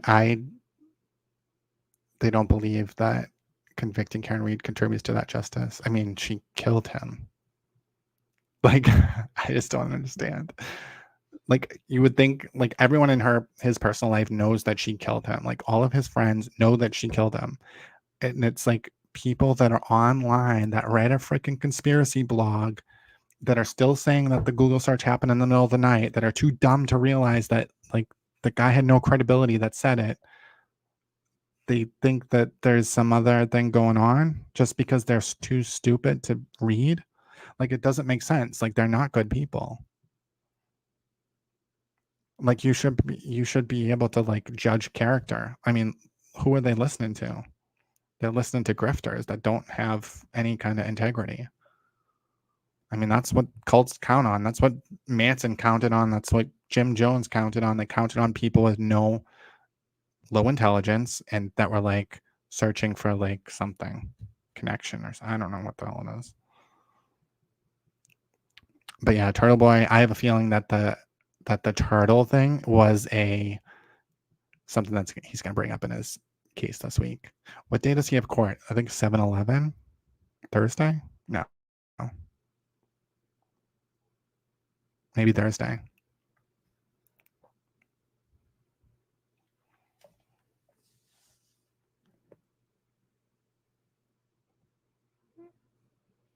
Yeah, I think that they are just, it's all about the likes and the clicks. Like, they'll say anything. They'll do bad like, it's just bad. It really is bad. And I feel like there needs to be some kind of accountability or some kind of, I don't know. I feel like YouTube needs to do something. Because if this is what the future is going to be, is where like most people are just like talking, they don't have to like go to a network, they don't have to get, nothing that they say gets vetted. There has to be some kind of internal control, because people are just going to believe any conspiracy. Like any kind of murderer is going to be able to do this. And then what do you do with that? Like, you just have murderers getting all of their like witnesses harassed and intimidated by a mob of idiots. Like,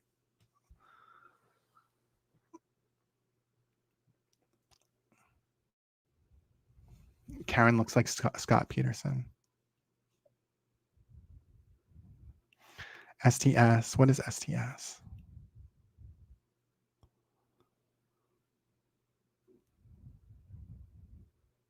Lawyer, you know.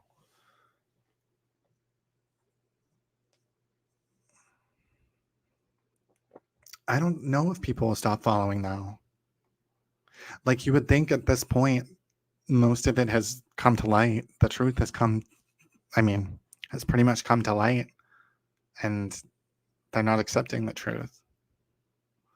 So I just don't know. I don't know. It's just going to be a division of complete, because some people are going to hold people accountable and not follow them and realize that they're bullshit. But now we're going to have, there's just going to be a division. I think that the majority of people are idiots. Like in this case, this tells me. It tells me that the majority of people are just complete morons, and they're not going to, really vet any information. They're going to listen to whoever, and not really like think it through and just be like, that's what I think too. Which is kind of disturbing. Like, because we're in the age of information. Like, we have information at our fingertips. We can make our own choices. And more than any other time in history, we should know more. We should be able to get to the truth. And people are choosing to just be idiots. I don't know. Join the mob. They don't want to think, like the unthinking mob. It would be nice to not think. I can see the appeal of it. I don't know.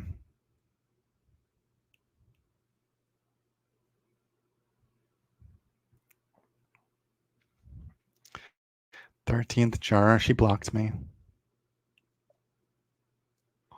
I thought she was decent for a little while, but then there was something that I called her out on. Oh, she's not honest. So like my issue with her was talking out of both sides of her mouth. I think she said something about people going after Paul O'Keefe. And I was just like, girl, you are perpetuating the bullshit. Stop. And I don't know, she said a bunch of shit and then she blocked me. Pink shit mob mentality is cult behavior. I know. What are we going to call them? Are they still wearing pink? Because I like pink and I feel like I can't wear it because it means you're an idiot.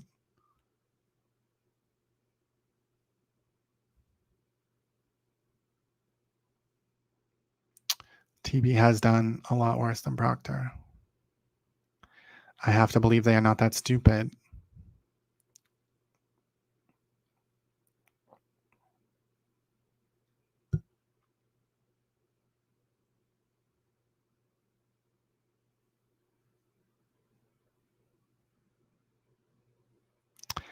I think these lawyers are sucked in by clicks. That's... How would we really find out? How do you really know if someone's like just being on, like, are they just idiots or are they really frauds? Right? Those are the two options, really. When you're talking about attorneys, I think regular average people, maybe they're not getting all the information. They're just getting bits and pieces, but they're getting it from these channels or they're getting it from the media. So, it's like the average person, I think it's they're not following it closely. They're just hearing bits and pieces. So it's very easy to curb their view of the situation. I would hope they don't get passionate about it unless they actually look into the evidence. But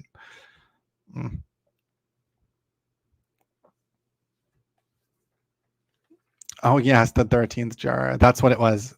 I was like, that's what I said to her. I was like, you're pushing conspiracy theories or something like that. And she's like, I don't talk about conspiracies. And then someone posted, the name of your show is The Canton Conspiracy, and then she blocked me.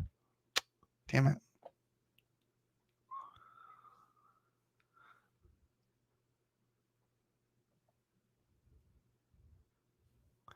I'm very nervous about what the Netflix documentary would be, what side they're going to be on. It really worries me that they're going to, go after the McCabe's and the Alberts and just make it into like, like the Alex Murdaugh documentary. Like, I mean, it's just, oh my God. There was nothing there. There's nothing against these people though. Like, that's the thing. Like, if Colin Albert was ever in a fight, like, I was surprised that he wasn't in a fight, but I feel like that would have come out. I don't think he would have, I was surprised, but like, I would say that it's probably true if they weren't able to like refute that. Like, I don't think they really have anything on these people except rumors, and it's weird. Like, what is wrong with them?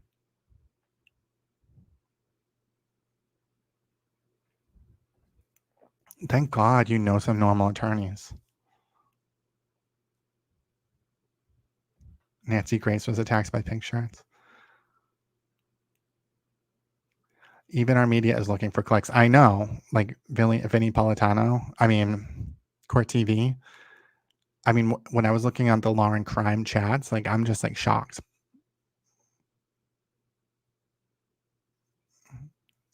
Obviously, you have to be really dumb to go through law school to become a YouTuber.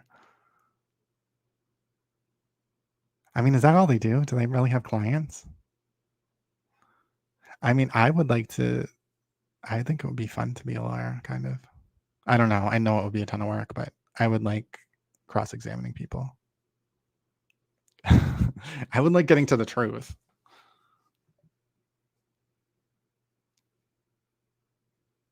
Canton Confidential and local news for 30 minutes pro Karen Reed. Gross.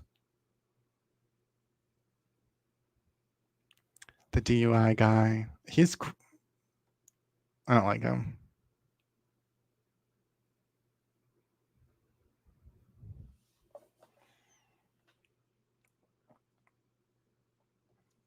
Yeah, I'm starting to realize that, I don't know. When I was covering the Idaho 4 case, and I guess I still am, there hasn't been much going on lately. But when I was heavily covering it, I didn't find that they were biased. I just found that nobody was like following it closely.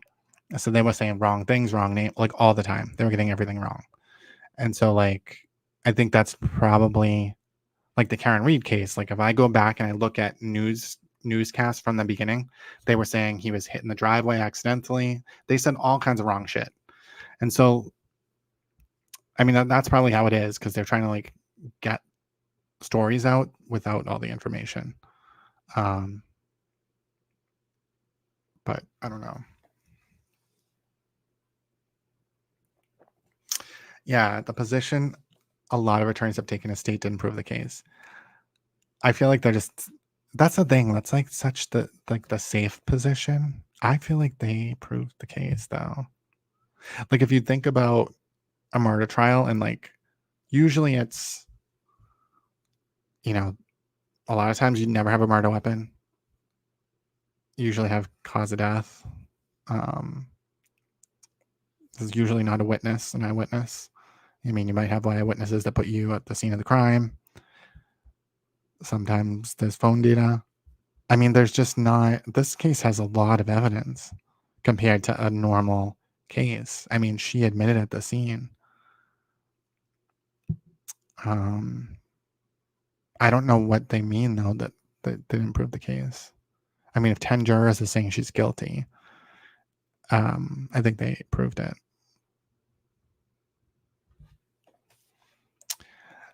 Netflix could get sued if they malign innocent people. I agree, but they did it with that Tiger King. I mean, we don't know who's innocent in that whole thing, but I mean, nothing was proven in a court of law that what's her face killed her husband, and they made it out that way, that she killed him and fed him to the tigers. So I mean, that's kind of maligning an innocent person, like technically innocent, because I had never even finished watching that show. But Hulu presented a solid documentary on Kevin Spacey. Pink diarrhea. Free Karen Reed has doubts, or they wouldn't be threatened by people not agreeing with them. I just don't understand what the angle is. Like, why do you want to just believe something like this? I mean, I guess because they're out protesting, they invested a lot. It's like they don't want to like give it up. But get over yourselves. I agree. And I mean, especially after, if Colin was ever in a fight, Jackson would have found out before trial. I think so too. I mean, I think that's what he was fishing for. Like, I think he expected him to say yes and, you know, go down that rabbit hole. And I think he couldn't find the information before trial, but I don't think he expected him to say no. And then he said no, and then nobody came out of the woodwork saying, like, he beat me up. So, I mean, I think it was true. It's weird. I think they really expected that. I think they really expected that they were going to be able to pin it on him and say that he was violent and, you know, that his knuckles were from a fight. I don't think they were. Yes, Vinny Politano. He's grifting though. He's just on YouTube like everyone, and that's so weird to me because I'm like, he has a real job, doesn't he? That he's just on YouTube like getting super chats and like working for the super chats, and it's just like just so weird.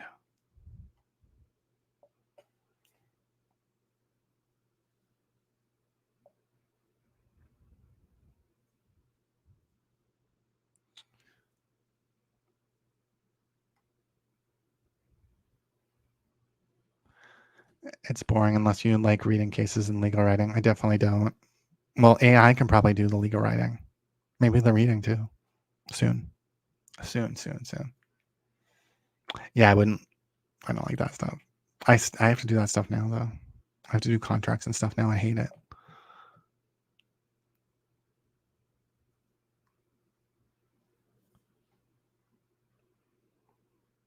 Nick on Court TV. Nick Rocco.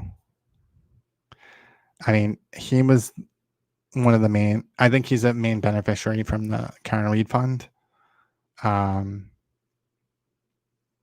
think he's like her spokesperson.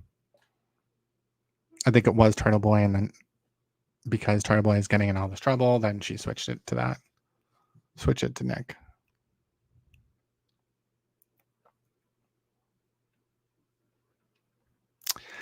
See, that's the thing. Like, I feel like this is the case. I feel like a lot of people probably have said things like, and I see people that aren't even that opinionated on this case, just saying mild facts and getting completely attacked.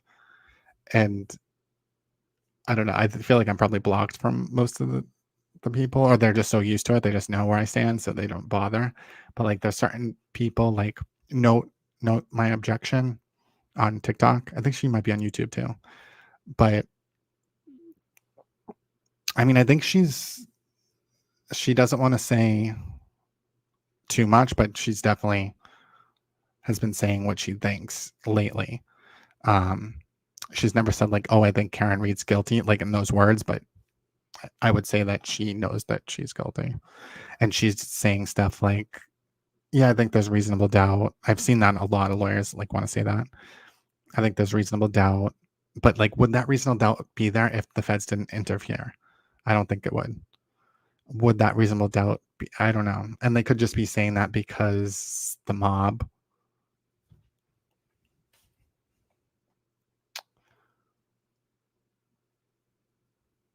Yeah, Karen Reed's mom, like, is she even a real person? She's so weird. She's just like tripping all the time or something.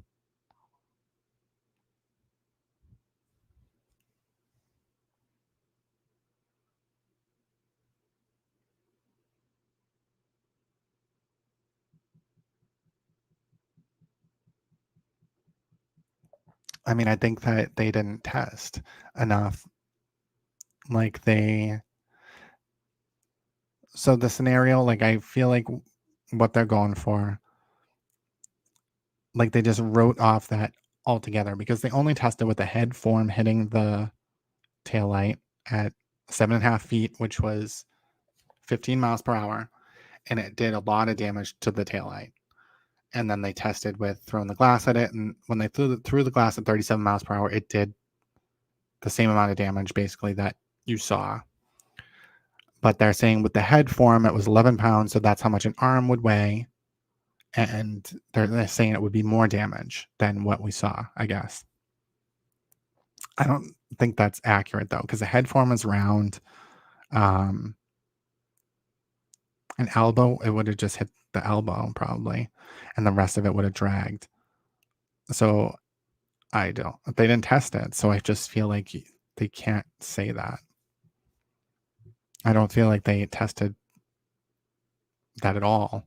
They're just assuming because they had very limited scope. Yeah,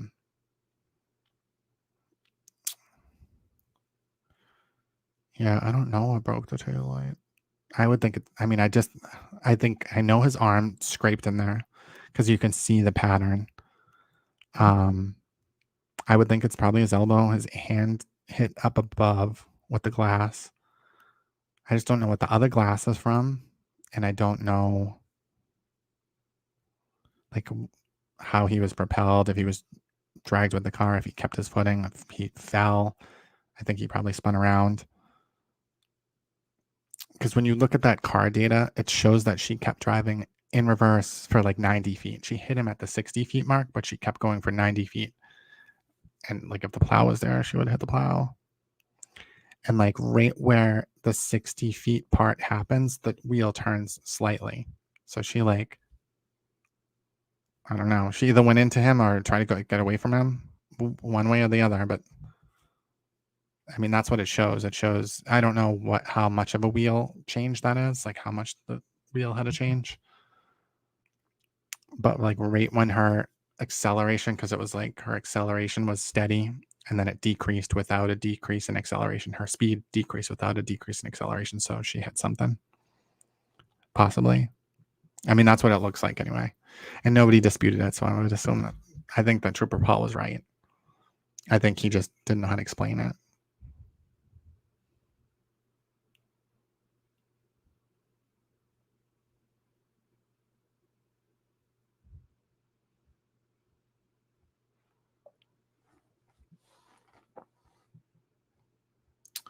All right, I'm going to shut this chat down. I'm getting sleepy. And I don't know. So I think Trooper Proctor's hearing might be tomorrow. Maybe we'll hear something about it. I've looked briefly at this Birchmore case. What I know about it is that and I don't know the position, but someone, I think it was Stoughton, that police chief looked into it, found out that there was like inappropriate relationship with 3 of the officers, with Sandra Birchmore, who killed herself or allegedly killed herself in 2021. And, there's some suspicion. The family hired a medical examiner. And the medical examiners can opine or have an opinion that she was strangled and did not commit suicide. Potential. I mean, I think all 3 of the police officers that were hooking up with her or whatever are not police officers anymore. So I think that the police department did take action. I don't know though. It's interesting. And she was pregnant with one of their babies. It's interesting. I mean, do we know? So in this case, like what I would be interested to know, like I don't think it's out there, but someone's investigating it. But like her personal messages and communications with these people, is that out there somewhere? Because I mean, I feel like that's how you would kind of see what her state of mind was. If it was a relationship, if it was, what was going on. Because I just can't tell from that information. Because if she was pregnant with the cop's baby, he was the last one seen leaving our apartment, but it was 4 days before. So it wasn't like, I always felt like they try to make it seem like he left like that day, but it was 4 days before her death. I don't remember how she was found, but I don't know. It's interesting. I don't have all the information that I feel like I would need to talk about it or to decide on it, but I would like to know. Have a good night.